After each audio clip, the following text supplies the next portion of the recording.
वर्णानाम् अर्थसंघानां रसानां छन्दसामपि मंगलानां च कर्तारौ वंदे वाणी विनायकौ। नमामि सद्गुरुं शान्तं सच्चिदानंद विग्रहं पूर्ण ब्रह्म परानंदम ईशमानंदी वल्लभम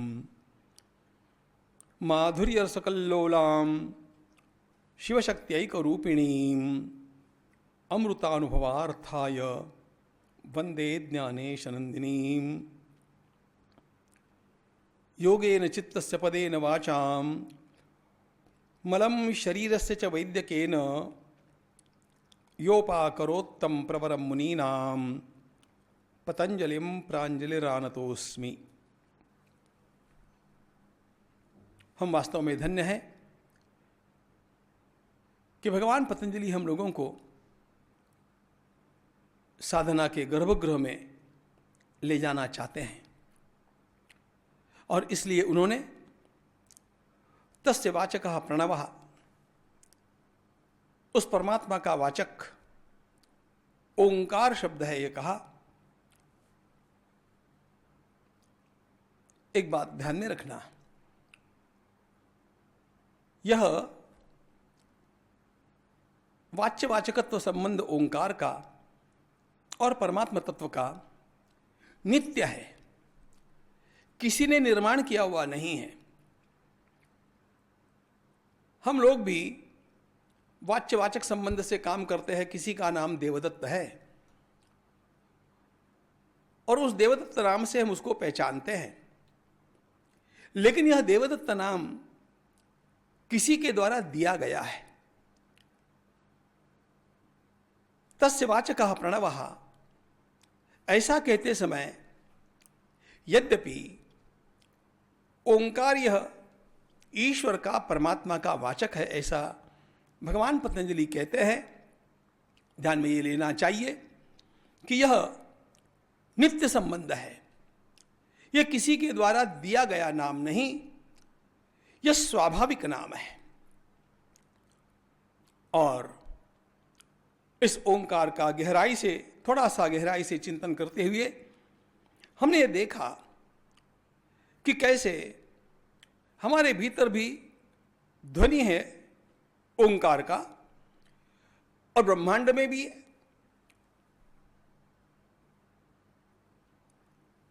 एक बात और ध्यान देने जैसी है, जो इसलिए बतलानी चाहिए कि मैंने अभी अभी कहा कि ओम यह प्रभु का, उस सर्वेश्वर का स्वाभाविक नाम है,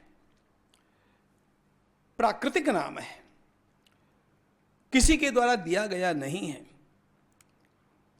और हमारे संतों ने, हमारे ऋषियों ने इसकी गवेषणा करते हुए हम लोगों के सामने एक बहुत बड़ा तथ्य रखा, जिसकी ओर प्रायः लोगों का ध्यान जाता नहीं, अन्य संस्कृतियों में तो कभी गया ही नहीं।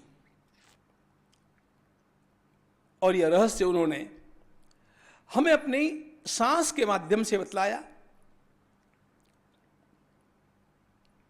सहज एक बात बतलाता हूं, जब मैंने ये कहा कि हमारा ध्यान अनेक बातों की ओर जाता नहीं जो अत्यंत स्वाभाविक बातें हैं, और अन्य संस्कृतियों में भी जाता नहीं, गया नहीं, इसका एक छोटा सा उदाहरण समझ लीजिए। हमारी दो नथुनियां हैं, नासिका से हम श्वास प्रश्वास करते हैं। असंख्य लोगों को इस बात का पता नहीं होता कि हम एक समय एक ही नथुनी से श्वास प्रश्वास करते रहते हैं, दोनों से नहीं। सांस चलती है, बाई नथुनी से ही चलती रहती है, कुछ समय के पश्चात वह दाहिनी नथुनी से चलती है। बस केवल बाई से दाहिनी नथुनी की ओर चलने के लिए जो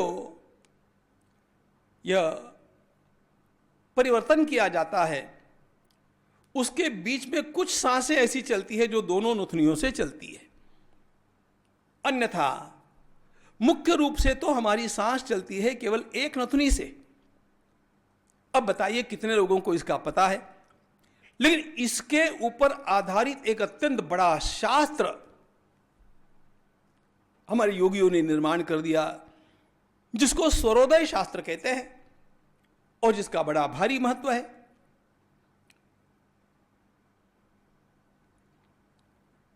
वाम नाड़ी को इड़ा कहते हैं, दाहिनी ओर की दक्षिण नाड़ी को पिंगला कहते हैं और मध्य में चलने वाली सुषुम्ना होती है। इनके और भी नाम चंद्र नाड़ी, सूर्य नाड़ी और सुषुम्ना नाड़ी। तो मुख्य बात यह है कि ऐसे अनेक रहस्य हैं जो इस विधाता ने इस सृष्टि में भरे हैं, हमारे भीतर भरे हैं, लेकिन हमारा ध्यान कभी जाता ही नहीं, क्योंकि हमने कभी स्वयं को ही जानने का प्रयास नहीं किया।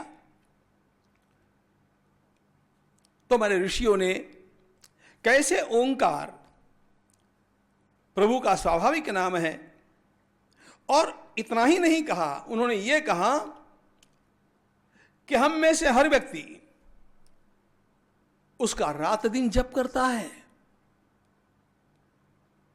हम लोगों को पता नहीं।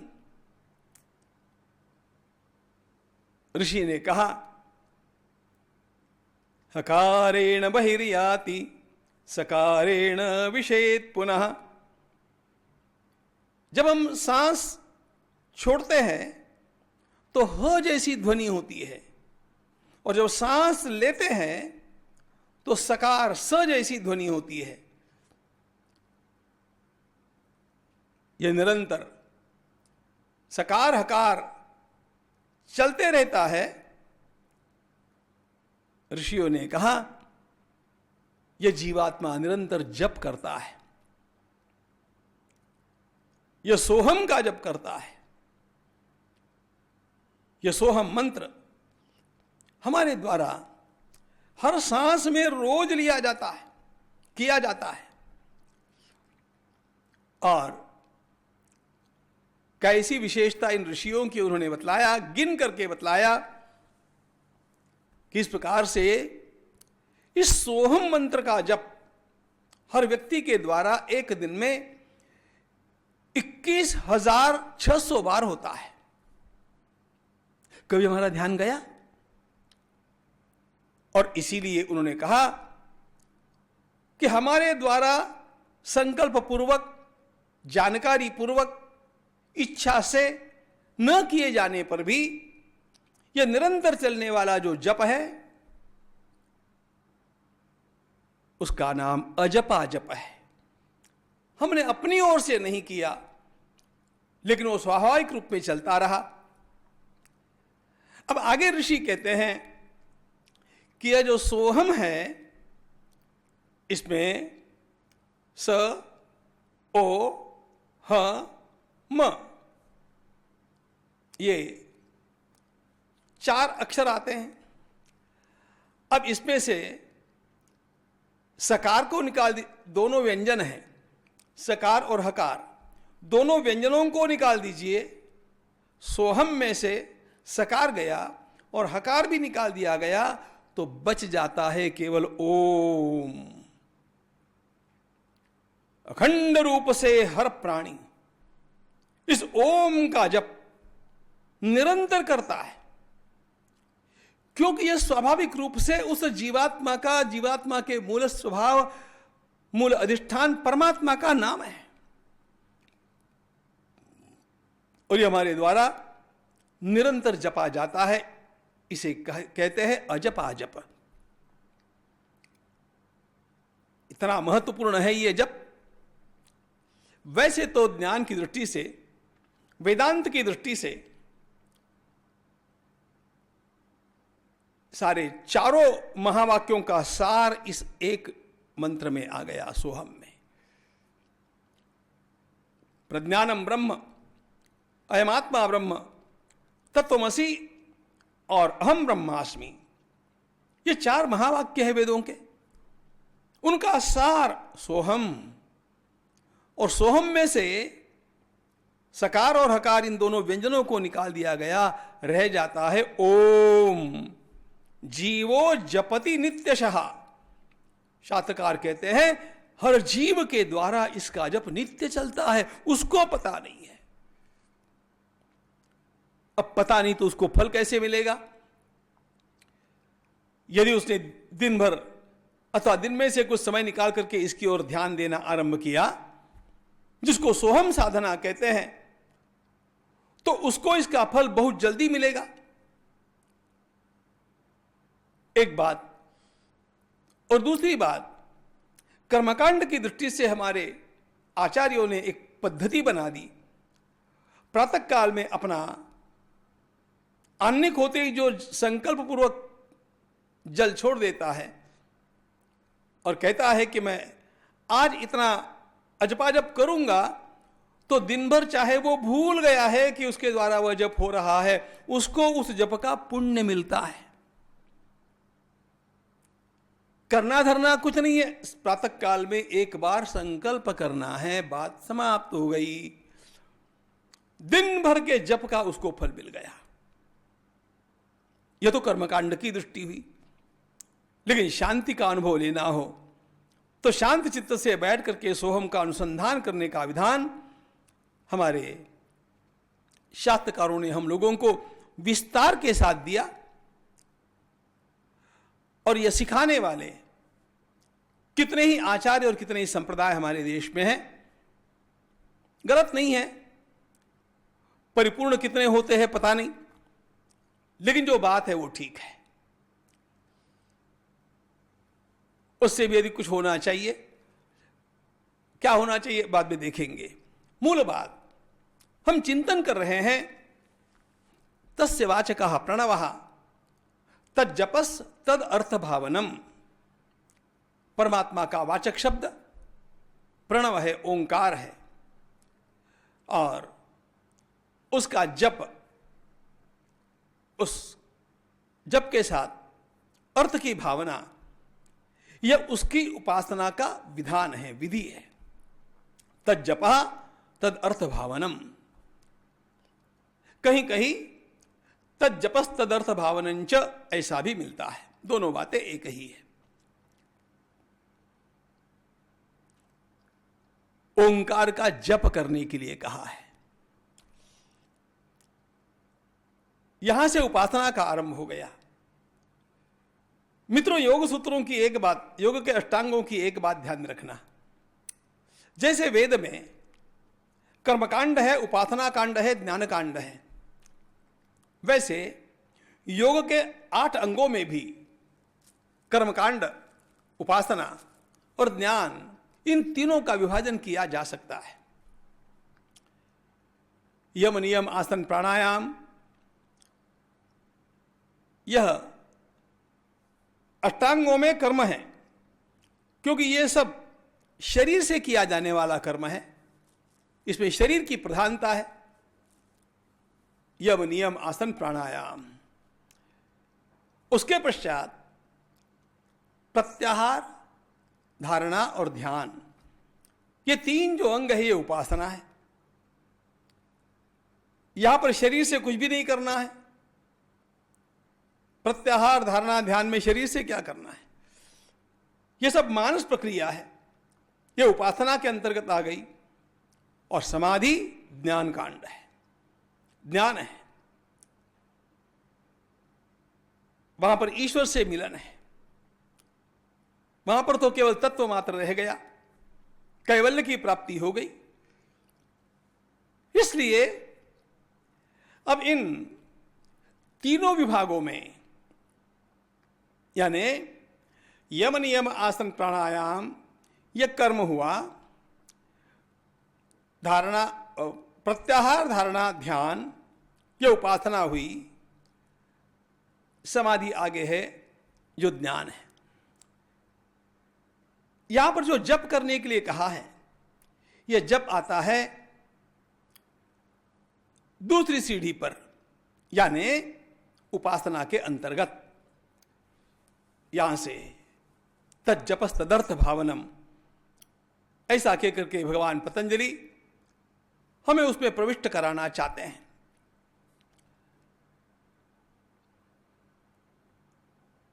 क्या है जप? ओंकार का जप और ओंकार की अर्थ भावना, इसका विचार करने से पहले जप का विज्ञान क्या है इसको भी थोड़ा समझ लेना आवश्यक है। वैसे जप शब्द सब लोग जानते हैं। कुछ लोग जप कहते हैं, कुछ लोग जाप कहते हैं। हिंदी भाषा में उसका जाप हो गया। मूल शब्द जप है। तज्जपः, जप करो ऐसा हमारे शास्त्रों ने कहा। और यहां की बात छोड़ दीजिए, आप किसी भी संप्रदाय में किसी भी प्रकार के साधन को करते हैं तो कहीं ना कहीं आपको जप करना ही पड़ता है। हमारी परंपरा जप की आग्रही परंपरा है। भगवान ने भगवत गीता में सर्वाधिक महत्व जप यज्ञ को दिया है। यज्ञानाम जप यज्ञोस्मि, सारे यज्ञों में जप यज्ञ मेरी विभूति है, ऐसा प्रभु ने क्यों कहा? आगम शास्त्रों में भगवान महादेव जी महाराज कहते हैं, पार्वती जीव और कुछ भी न करे, केवल जप ही करता रहे तो वो सिद्ध होकर के रहेगा। जपात सिद्धिर जपात सिद्धिर जपात सिद्धिर न संशयः। भगवान मनु ने कहा, कुर्यादन्यं न वा कुर्यात् मैत्रो ब्राह्मण उच्यते जप्येनैव तु संसिद्धेत् ब्राह्मणो नात्र संशयः। केवल जप करने से ही मनुष्य सिद्ध हो जाता है। केवल जप।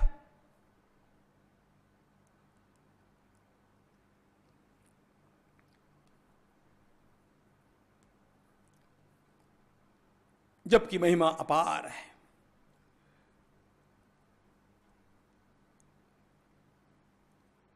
हमारे संत श्री गुलाबराव महाराज से किसी ने पूछा, महाराज मनुष्य को रोज करना ही चाहिए ऐसी कौन सी बातें हैं जो छोड़नी ही नहीं चाहिए?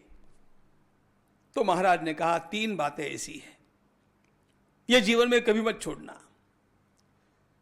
पहली बात, व्यायाम कभी छोड़ना नहीं। दूसरी बात,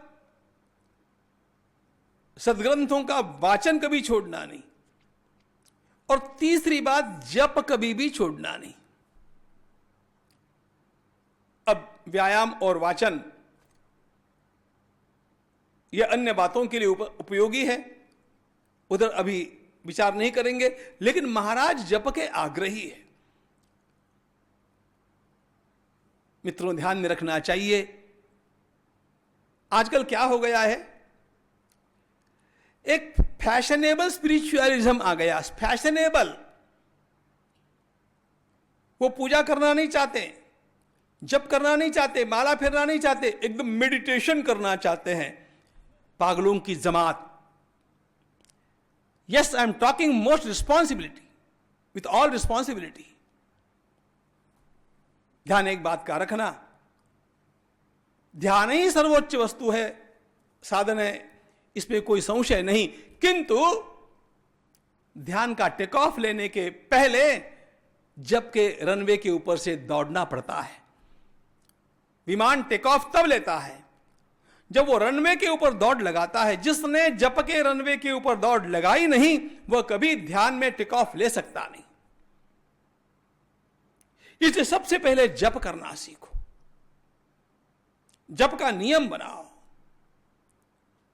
आपका कोई भी मंत्र है, यहां यद्यपि भगवान पतंजलि ने ओम की बात कही है, अच्छी बात है।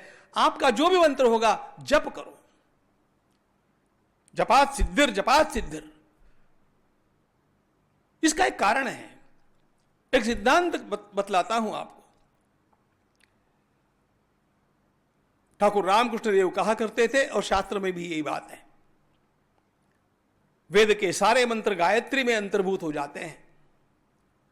संपूर्ण गायत्री मंत्र व्याहृति में अंतर्भूत हो जाता है, और सारी व्याहृतियों सहित संसार के सारे मंत्र एक ओंकार में आ जाते हैं, ओंकार में लीन हो जाते हैं। इसलिए जप करो, मंत्र आपका कोई भी हो, वो अंत में ओंकार में मिलना है। इतना ही ध्यान रखना चाहिए मित्रों।